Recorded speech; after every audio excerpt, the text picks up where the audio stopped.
تقریباً 27 کلومیٹر کا فاصلہ عاشقان رسول صلی اللہ علیہ وسلم طے کر چکے ہیں۔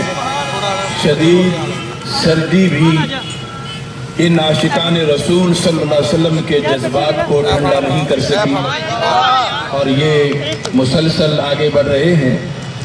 میں فرانس کے ملعون صدر کے لحاظ سے فتویٰ کا اعادہ کرتے کہ شرعی حکم کے مطابق فرانس کا ملعون صدر واجب القتل ہے، لازم ہے کہ وہ ناموس مصطفیٰ صلی اللہ علیہ وسلم کے سلسلہ میں فرانس کو یہ موقع دے کر کہ وہ ملعون صدر مسلمانوں کے حوالے کرے۔ اگر وہ ایسا نہیں کرتے تو پھر مسلم ممالک پر فرانس کے خلاف جہاد فرض ہو چکا ہے۔